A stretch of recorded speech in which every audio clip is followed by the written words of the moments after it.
I was visited 3 times by SEIU. The union came to my door. They chose my busiest time of the day. I did not ask them to come.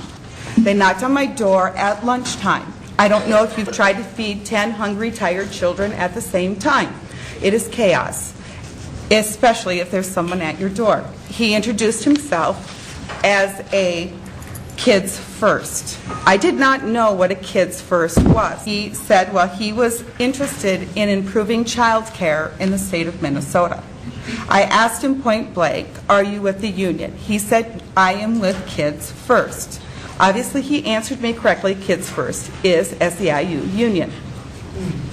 After pressing him as to what Kids First is, he finally admitted he was from the union. And he presented me with what I photocopied and handed you tonight, which is a card. He informed me that it was an informational card, so that I, as a child care provider in the state of Minnesota, could get information as to what was going on with child care.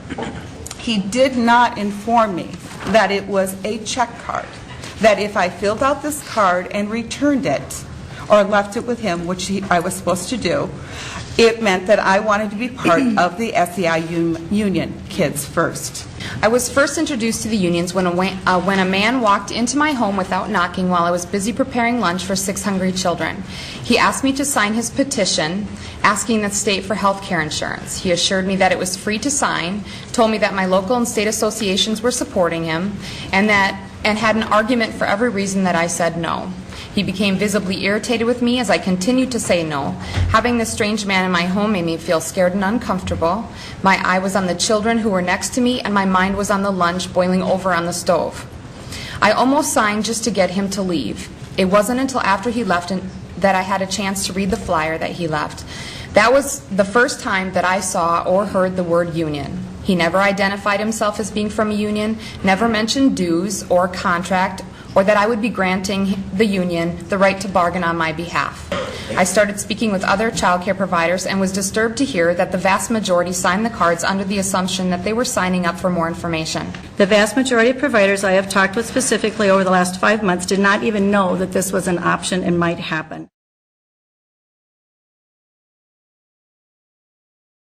I have asked questions. The union has not answered. Are you here as being a paid employee of the unions?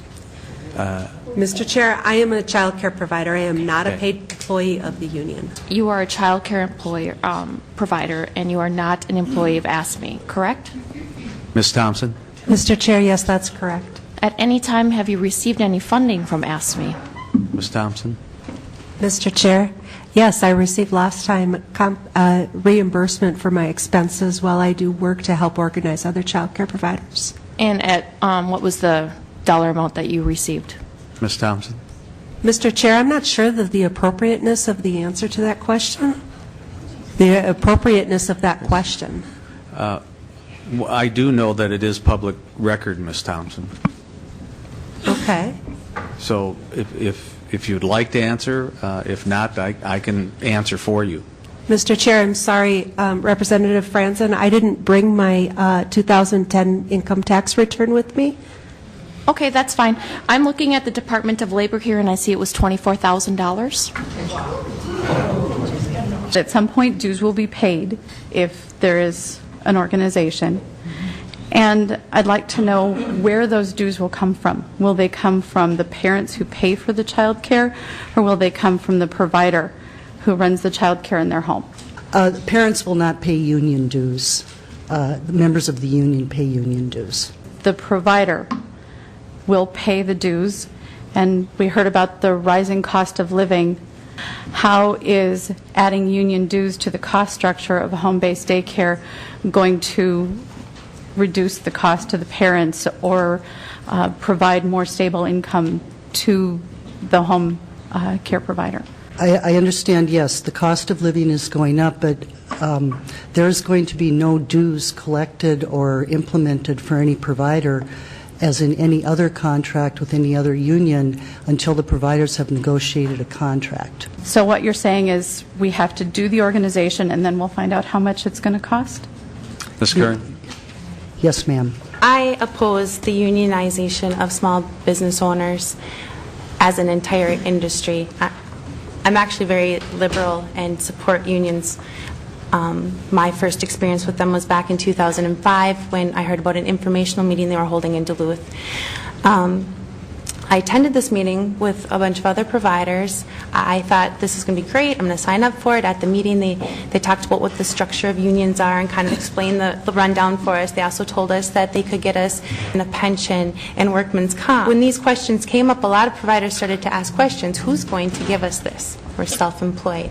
And they can't answer that. And then when we get to the dues structure, how much will dues be? Well, we can't determine that until a contract's in place, and we can't do this. And more questions were asked, and finally we were all asked to leave the meeting because too many good questions were being asked. And they followed us out of the building, and it was very intimidating and very scary. We've tried to ask this question, haven't got a real clear answer, but when you talk about collective bargaining, you're talking about a contract, usually. Correct. Who is the contract with that you're anticipating executing? Ms. Kern. Mr. Chairman, I believe I believe it is going to be the Department of Human Services. It will be the state of Minnesota. I don't know exactly who would be working with the unions to negotiate that. Would that be the case in this instance as well, that there would be a vote among the 11,000 providers, and if a majority said they wanted the union, then all of them would be included in the collective bargaining arrangement and collective bargaining deal? Is that correct? Is that your understanding of what would happen? Ms. Well, Kern. you know what? I can't answer that with any certainty because... So that's your collective bargaining. What does that mean? Oh, collective bar... Okay, I don't have that. It's your handout. Your name is on it. Oh, good. Go ahead. Mr. Chairman, can I address that, please? Absolutely. In the United States, workers have the right, people have the right to form a union and to organize their union. Absolutely. Correct? Absolutely. They also, to put these questions on us as staff that we are not here to answer. We're here to tell the provider's story and why they're here and why it's important for them to organize their union. And the other advocacy groups that talked, they do great. Associations do great work, but they do not have a legal standing. When you talk about a legal standing, on what law is that standing resting, and what does that mean? Because people are here testifying, and given the experience with other collective bargaining groups, what it means is there is a vote, and everyone is compelled to be a member of that bargaining unit, even if they don't wish to. That's what it means in Minnesota to be part of a collective bargaining unit. And this says that you're proposing that we do that with home daycare providers. And we've heard testimony from people saying they don't want that.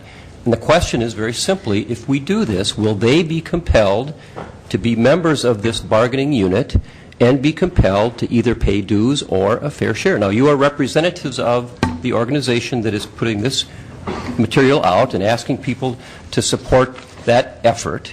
And all we're asking is to tell us what that means. Ms. Welty. And, Mr. Chairman, thank you again. We, like I said, in the United States, we have the right to organize and form a union. And that's where we're at right now, is forming our union. And the providers should have a voice, and they should be able to convey what they want. Period. And Mr. Chairman and Ms. Welty, I agree with you that people in this country have a right to form a union and bargain with employers.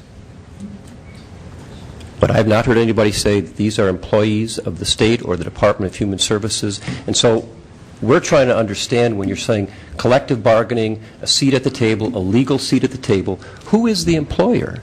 And who is the contract with? And if there is no employee-employer relationship, how does that contract have any force of law?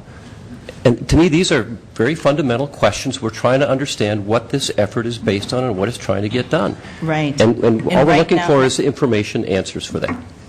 Ms. Welty. Yeah, and Mr. Chair, again, I say providers are here to organize their union because they have that right. And we don't have all the answers you're looking for at this moment. I certainly don't object to anyone who says, I want to join an organization and it's called a union. That's fine. What I'm trying to understand is if that means that others who don't wish to would be compelled to be a member of or pay dues to or be subject to agreements made by this group that they don't wish to be a part of? It's not, I think it's a pretty fundamental question about what the intent of this effort is. And I'm a little bit surprised that that can't be answered directly. Mr. Chairman, Ms. again, Welty. providers are organizing in this state to get a voice, and they have that right to form their union. The providers will decide on how their union looks and what, their union dues will be when we get there. But to your knowledge, you don't know if people who don't wish to be a part of it would be compelled to be a part of it? Ms. Welty. Mr. Chairman, providers will decide on All providers or just the majority of providers? the majority of providers will So decide. what you are saying is that if you have a vote and the majority says we want this, then the people who don't want it still have to have it. That's what I take your answer to be. And I hope if that's not correct, you will correct me. All right. Again, providers have the right to form their union. We're organizing to make a difference in the state of Minnesota. I hope and pray that after 6 years, we can find a better way to protect child care providers from the constant threat of forced union representation, because the current laws that are on the books are clearly not protecting us enough if we are still being inundated with mailings and door knockers and robocalls and meetings like this. I don't even feel as a small business owner that we should have to be here tonight. We should not have to vote on a union. We should not have to constantly be on guard to protect our businesses from unions and elected officials partnering together. A request for assistance from the legislation, and we're willing to work together to find a way to put this to rest and off of our backs so we can spend our time with children. I've been a licensed family child care provider for 7 years. For 6 of those years, I've been engaged in a battle to remain independent from forced union representation. I do not want an employer, I do not want an elected official to designate who that employer would be, nor do I want elected officials to place us into the position of negotiating public policy for the benefit of the union through fair share dues and dues.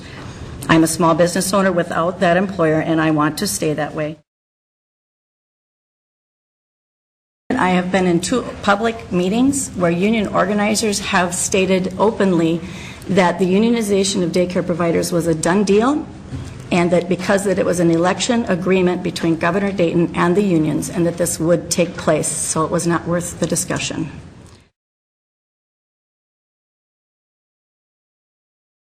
Is there authority under Minnesota statute to permit the governor to, through executive order, bring about the unionization of home daycare workers? Can you answer that? There is nothing in statute that gives the governor specific authority to do that under executive order.